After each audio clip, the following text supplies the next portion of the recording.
Salut à tous et bienvenue dans Weekly Shonen News, votre émission dédiée à l'actu des principaux magazines de prépublication japonais sur YouTube. Comme chaque semaine, on va principalement revenir sur l'actu autour de l'animation, mais également l'actu manga pur et dur issu de ces magazines. Et le numéro de la semaine sera marqué par une grosse nouveauté dans l'émission, mais je vous en dis pas plus et je vous laisse découvrir ça juste après le générique.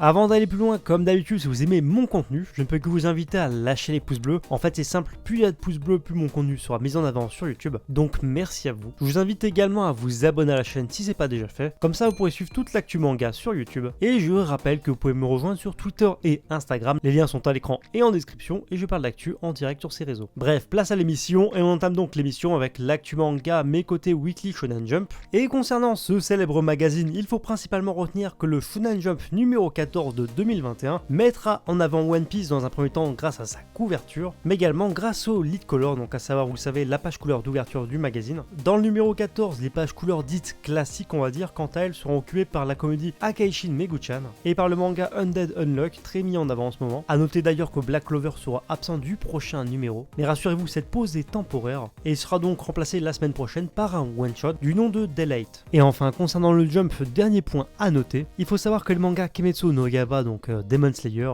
The Promised Neverland et Jujutsu Kaisen ont tous été nominés pour le prix du 25e prix culturel Osamu Tezuka, qui est concernant les mangas au Japon un prix assez prestigieux. Donc maintenant, reste à savoir si l'un d'entre eux remportera le précieux prix. Enchaînons avec l'actu pour le Shonen Magazine, son éternel rival, où les informations concernant le Shonen Magazine numéro 14 nous rapportent que le lead color sera occupé par le manga Bakemonogatari, qui bénéficiera également de la couverture mais pour l'édition numérique, et la comédie romantique Kanojo Mo Kanojo bénéficiera de simples pages couleurs. D'ailleurs, concernant Kanojo Mo Kanojo, il faut savoir que le manga vient d'être licencié par Kodansha USA, donc à savoir aux États-Unis, sous le titre de Girlfriend Girlfriend. Et le premier tome du manga sera disponible aux États-Unis en digital à partir du 6 avril 2021. Autrement dit, ça veut dire que la licence est disponible maintenant à l'achat à l'international, et c'est donc fort possible que le manga soit annoncé en France d'ici la fin d'année, mais on verra bien. Je vous en avais parlé la semaine dernière, mais c'est maintenant officiel. Le manga Matchmaking of Anagami Household commencera sa prépublication dans le Weekly Shonen Magazine numéro 21 qui sera commercialisé à partir du 20 avril. Enfin, information fort sympathique, il faut relever que le nouveau manga de Nakaba Suzuki, Four Nights of Apocalypse, va être proposé légalement en simultrade dans les pays anglophones par le biais de la plateforme Crunchyroll, qui s'occupe parfois en fait de traduire en simultané avec le Japon certains mangas prépubliés. Peut-être l'occasion pour nous, qui sait, d'avoir justement ce genre d'annonce en France.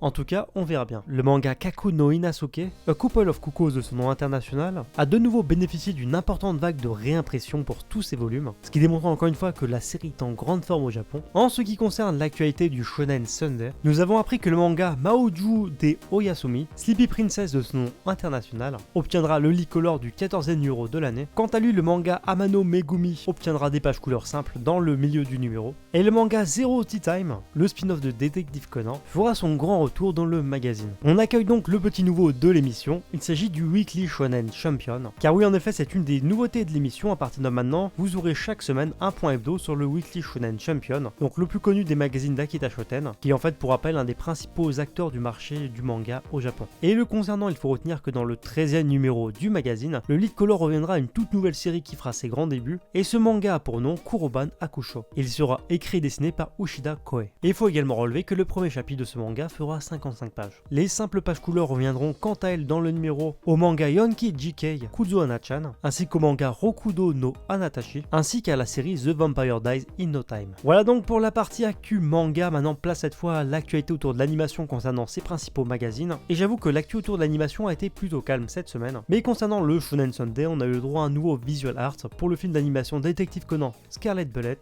qui sera diffusé au cinéma, je le rappelle, au mois d'avril au Japon. Et on termine donc cette émission sur le point hebdomadaire sur les couvertures. La couverture du Jump de cette semaine revenait donc au très barré Mashal, avec une couverture plutôt sympathique. Concernant le Shonen Magazine, c'était cette fois un peu plus original que d'habitude, parce qu'on avait 3 mangas mis en valeur. Donc premièrement Soredemo Hayumu, Kaku no Inasoke, ainsi que la nouveauté Fortnite of Apocalypse. La couverture du Shonen Sunday quant à elle mettait en avant le manga Komi-san, et la couverture du Shonen Champion n'étant pas encore disponible à l'heure où je réalise cette vidéo, je vous propose la couverture numérique du Shonen Champion numéro 12, mettant en avant Yowamushi Pedal, la plus longue série du magazine. Enfin bref, voilà, c'est tout tout pour ce nouveau numéro. Encore une fois, j'espère vraiment que ça vous a plu. Comme d'habitude, n'hésitez pas à réagir dans les commentaires pour me donner justement votre avis sur l'actualité. Qu'est-ce qui a retenu votre attention? L'espace commentaire est fait pour ça. J'attends également votre avis justement sur l'arrivée du Shonen Champion dans l'émission. Est-ce que vous êtes hypé? Est-ce que vous êtes curieux? Et sur ce, je vous dis à bientôt pour une prochaine vidéo.